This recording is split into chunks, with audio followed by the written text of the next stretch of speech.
TCR UK at Snetterton 2023. It's well underway. I'm Paul O'Neill, Anthony Jordan alongside me. He's got his little black book of notes. I was going to say excuses, but it's not. Round one's out the way, mate, but lots to talk about and to go through. We'll have a walk up the paddock, but yeah, it's a little bit of banging and scratching, and there's a few noises here. JWB, the first team that we can have a look at. We can have a ganders, Yeah, a lot going on. I know that you had a bit of intel about what was going on with George Jackson's car. Yeah, George, he did pit during race one. I was chatting to the team and to George himself, and he was saying that, it's, I think, a bit of a loose wheel that he came in for, so a little bit of rubbing, I think, and then a big wobble, and then I think he was a bit unhappy with it, came into the pit to solve it. He did go back out though, which was fortunate in the race, but wheel wobble, not the nicest thing to have while you're racing, is it? No, not at all. I'll tell you what doesn't get too much coverage is the hard work that some of the boys and girls do at some of the teams. You can see tyre scraping. You may not ever see this, but that is actually a nightmare job to do. These guys here, you don't even want to talk, but don't worry. It's just trying to get all the rubbish off the track. If you have a quick look here, if we can get a bit of a zoom in, heat the rubber up, get all of the excess rubber off that you pick up, all the rubbish off the track, and it just cleans the tyre up and make sure that the car is actually, better traction. It's not going to try and swap ends and have an imbalance when they go out for the next race. So a lot going on there, but that's the worst job ever, and these boys and girls who do this need a bit of a round of applause, so I'll give it to them. Do you know what? Well done. I look at that, and do you know what? That's really satisfying. It's one of them bits, like a reel, isn't it? It's really satisfying. Absolute sats. I love this. Everyone looks well busy in this team. You've got people just sat around and drinking. Is that recorder lig? No. Cider. Don't start on that. Anyway, moving swiftly Let's on. crack on before we... It's good to see you guys. Oh, that's the team owner. That's Nick Beaumont. He hates his life and he hates me. He's going to shout something. You won't be able to pick it up on camera, so don't bother. Just thought I'd tell you. I'm glad you can say these things. We can't hear you, Nick. Whatever. But this is, for me, one of the drivers of the day so far. Alistair Camp, jumping between Civic Cup, Miltech Sport Civic Cup, and obviously TCR as well. Great guy, Alistair, and he was a bit down in the dumps before the first race, but I think he'll have his pecker up. But yeah, you spoke to him? I've not spoken to him because, well, I thought he did all right in that one. So I don't, unfortunately, have any intel from him, but it was hiding away. So I don't think he wanted to talk. But, I think definitely, a driver to be proud of, I think, in this one. He's really put in the graft this weekend, and I feel like he's going to come out, I think, probably feeling like the most rewarded driver from this weekend. For sure. I know what it's like to come into a championship and not want to push too hard and cause damage and have a nightmare. It's not good, is it? Exactly. Hive of activity. There's a lot going on there. They're messing around with the setup of that car, and there's a lot going on. All four corners are off that car, so interesting. Darrell, what's going on? Darrell and Les, look at this. This is like a double act. These two. Les, how's the boy getting on? Oh, I don't know. You don't know? What do you mean you don't know? we had one of those days. Is it one of them? How have you got on, mate? You've had a couple of bashes here and there. Sure. Started 18th, I think. Yeah, was it 18th? I can tell you. No, you're not 18th. No, where did it start?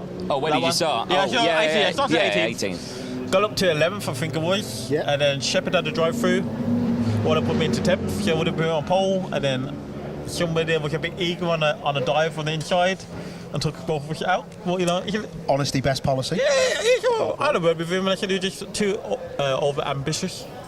And if we didn't do that, we both would have been on reverse grid pole. So I said, we both lost out, really. But I was struggling through the tighter corners now with understeer. Once we get that done, I think the pace will be back there. I was holding them off. It was hard to hold them off because yourself, they're actually faster than a straight line. But I just think if we get that understeer for the slow speed hairpins done, I'll be up there. But I've got to start from the back again, so it's hard. As you know, I get a good start, so I'm looking to get in the top 10, really. What he means is he's looking to win it. We like that. Good luck, lads. Cheers, boys. He did say to me earlier, be like, oh, mate, watch me go back to front. Watch it. It's going to happen. Honesty is the best policy. Talking of honesty being the best policy, quick word, Pep. Gary Townsend, Oliver Cottam, your drivers. Mate, you've had better days. The side of Oliver Cottam's car is just creamed. I mean, not great driving standards, to be fair. No, it's a bit harsh on the young lad, but we're getting it back out and he'll go out for another go, so what can you do? He'd be quick enough, I'm sure. He looked like he was doing all right. Other car okay? Yeah, the other car's fine, absolutely fine, so yeah, we're just putting Oliver's back together now and go out for race 2. Top man, we'll leave you to it. Spot on. Cheers, Pep. Running the two of the Paul Sheard cars, and they'll be good. They're going to be quick then. They are going to be quick. I spoke to the team briefly about the damage report from Oliver in that one. Quite hefty, quite a lot they've got to do. Door seals gone on the right-hand side, damage to cosmetics as well, both front and rear door, all damaged and dented in. Also, radiator gone. Had a rock go through it as well, so a huge hole in the rad, which just meant that was race over and he had to come in. So bit of a nightmare. Not ideal. Actually, we'll talk about Rob Boston Racing. And he said Rob Austin Racing. Yeah. This is what I like. The people in the championship. This is how the cars are professional and they're clean. Even the wheels, these look brand new, and they've probably done a race already. I think that looks like Joe Marshall's. I nearly said left-right, but it would be left-rear, because there's no such thing as a left-right. No. Jack Constable laughing at us. Look at him. Jack Constable. Jack, turn round. The camera's looking at you. Look at his trainers. Look at his socks. Oh. I'm not being funny, but you look like a basketball player. How big are your feet? Big. Sam, you know what they say about people with big feet? Yeah, thanks, mate. Big socks. Nice one. Anyway, you're a fan of feet, aren't you? No, steady, mate. Actually, then you can wind your neck in. Let's just talk a little bit about them. Rob Boston Racing, for me, one of the best teams on the grid, I would say, up there with Area, people like that, very meticulous. Rob Boston, who's in charge, always been very good at setting cars up. Yeah. But they did have some problems. Yeah, Jack did have a few issues in that one. Fuel pump still being a pain in the backside for him, so that was a problem out there. And also a broken drive shaft in race 1. So, that's definitely not gone his way, so the team have had to repair that one.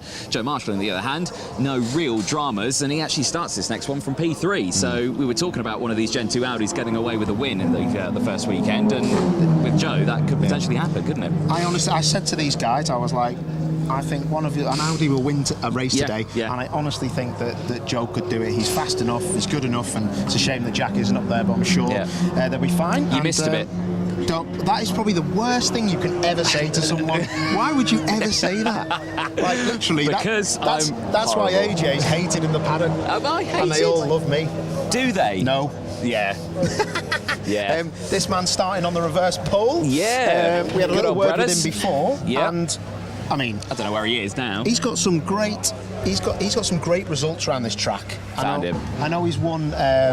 There he is. Yeah, don't know if you can see him with the camera. He's hiding. He's had some great results around here before. Mini Challenge had a win. Yeah. This car, top end, isn't going to be great. We spoke to him off camera before, but it's going to be hard for him, isn't it? It is. It's going to be a challenge, but I spoke to him after the race and I just said, mate, honestly, it's just going to be elbows out, make the car as wide as you possibly can, just try and get to the end with a good position. Yeah. We just got a competition on here. This actually this is a better tyre than JWB. You've done a better job than JWB down there. Thanks, mate. Quick from you, doesn't it? I don't know if you take the mickey then. He usually so as well, mate. Good lad. Spot on. Right, let's crack on. Yes. Let's talk about these guys here. Lewis Brown. He is... Actually, what are these lot looking at? There's obviously some kind of conversation. Don't worry, I'm not listening.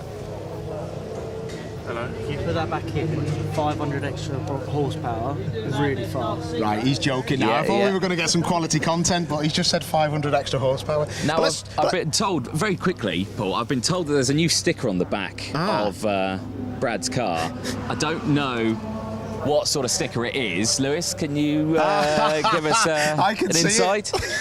It says I'm faster than my brother, which is complete lie, to be honest. He's never been faster, he never will be faster.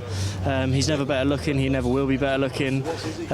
So yeah, it's just a total lie, really. It's out of order. Well, I mean, if it's on a sticker, it must be true. Yeah, true. No, he did kind of prove himself in the last race. Yeah, he's doing good. He is doing good. Are you not a bit disappointed that he couldn't get that 10th position for reverse grid? Because I thought the safety car was going to come out. Yeah, so did we. We did stand there looking off the pit wall, saw the car pull over, and we thought, right, this is game on now. We might have a safety car opportunity. But yeah, just didn't happen. I'm sure in this race we'll be able to follow the boys who finished up at the front through the pack as well. You know, you got Josh who's sitting just a couple of places in front of us, also Bruce, and as well as Chris. So, you know, they're not going to take it easy. They're not going to just sit back and let everyone else race. They're going to try and push their way through to the front. So if Brad can get onto the back of them, we should be looking at a nice top 6 finish. And for starting back at the end, at the start of the day, to finish 6th in the last race is pretty good going.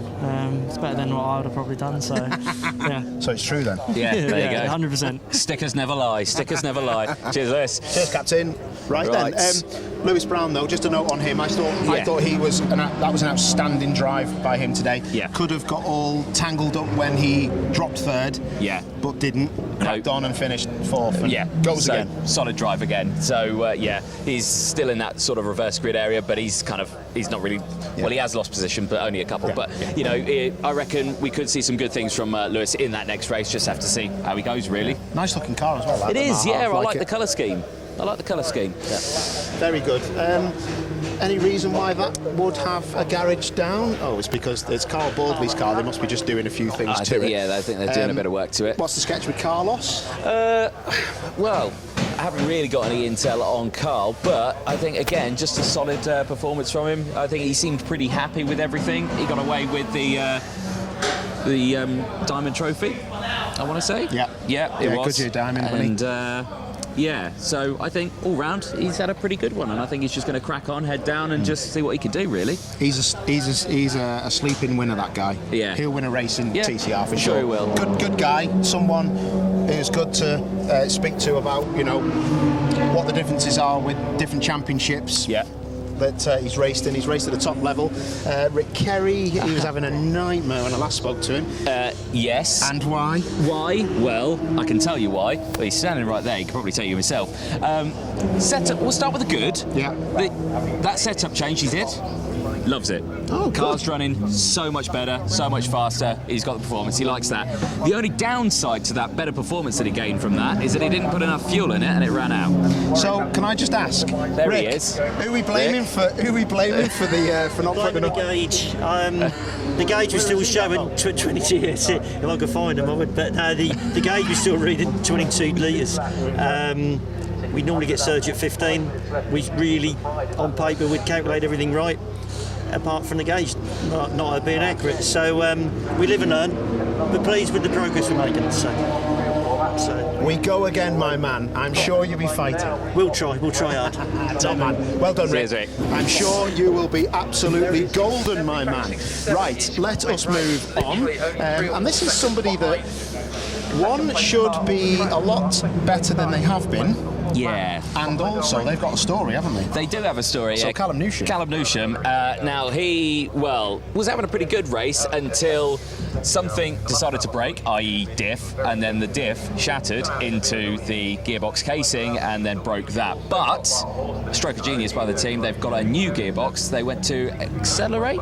Yep, which is round the corner. Which who is run round other the corner. touring cars, and they've unbelievably got a gearbox for that car, which is a bit strange because they do not run that kind of car in that specification. So. No, so very, very lucky for the team. So you can imagine if you have a look in there, they're working pretty hard to make sure that Hyundai i30N is getting itself ready to go for race 2, and I mean, you've got to feel for something like that. When a part like that just suddenly breaks, it's never a nice feeling, is it? No, not at all. Do you know what I will say as well, which is a nice thing to see? There's a lot more women in the paddock than I've noticed before, especially with TCR. So women getting involved in the race team, and that's something that has been a struggle to try and get on top of. And now that we've got a lot more women in there, and they're doing a good job, and it's good to see them cracking on. It's good. It is brilliant to see. A little further down, who we got? So we got this man here. This lad's going to be like the fastest man on planet Earth. I've got you down for a podium, fella. We'll try. Yeah, we've got a good starting position. We had some tweaks to the car after qualifying, and it made it.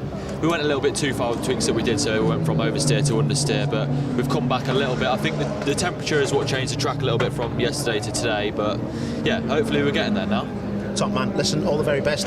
I'm watching, mate. I think you're going to be sound. So watch out for Jensen. Yeah, it starts P3, inside row as well. Hopefully his race starts are as good as his interviews. Yeah, exactly. So, there we go. He's quite a lot older than his years, isn't he? Like Jensen Brickley. It's like, as in, he like talks like a 25-year-old. It's like, he's only about 12, isn't he? He's like 6'8". Well, all I know is he's taller than me, so I'm not going to mention anything.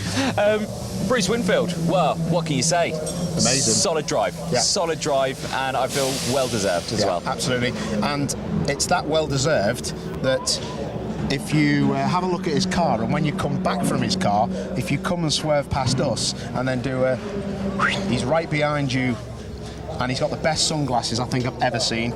Sorry to interrupt, we're not going to ask you anything, but look at them. They're the best things I think I've ever seen. He looks like Pierre Robocop.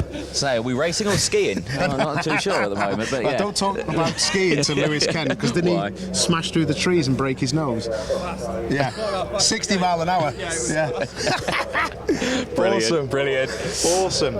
So let's have a word about these last few contenders, and this is quite a big story because Adam Shepherd should be winning races, and he's had a nightmare, hasn't he? He should, yeah. After the end of qualifying, which was a pretty decent qualifying for him, they decided to change the setup completely, and they think this would be the way forward. And going into the race, I don't think it worked, and unfortunately because of that, the tyres just absolutely shredded themselves to pieces. I saw the pictures and I've seen the tyres themselves completely delaminated. I've never seen it before in TCR racing, so yeah, big shame for him. He was doing so well as well. You saw it was up into P2 at one point as well in the race, so for him to drop back and not have the result that he wants, it is a shame. So it'll be curious to see what he does in this next one, but I suspect a lot of setup changes happening in that garage. Yeah, another car, another Hyundai, and another driver that I expect big things from, and it will happen.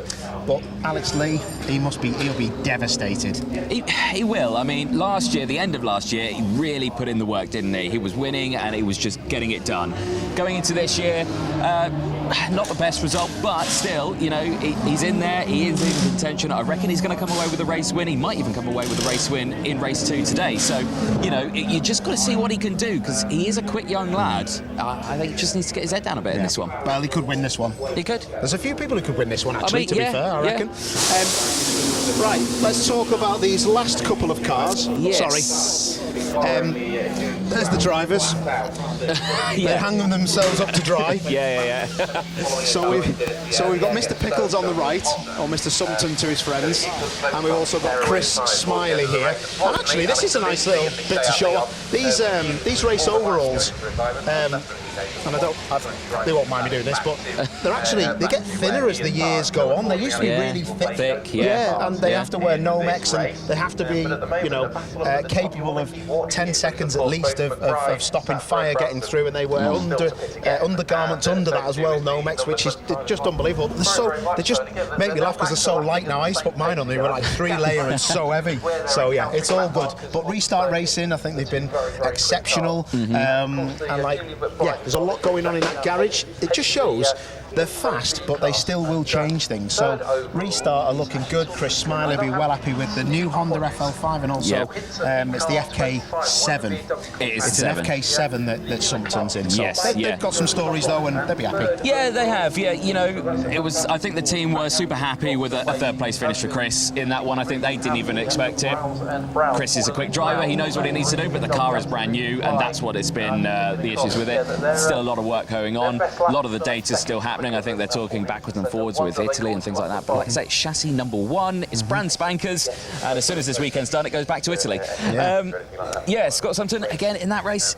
I think we could have seen it a little bit better, but you know, he's a driver that I think he's got a lot of work. It is an older car, but it is still a quick car. So yeah, I just feel he's just got to get his head down in this one again and see what I can do. But like you say, the team furiously working on a setup up there, so I'm not sure if setup was fully correct for race 1. I do think that track temperature have cooled down a bit now, and people might not go as aggressive as they maybe did in the first race. So it'll be interesting to see. But anyway, I think that rounds up the little paddock tour, which is very nice. And I've been Paul O'Neill, and he's been Anthony Joshua. Jordan. Thanks for that. Yeah, well, there you go. What? See you in a bit.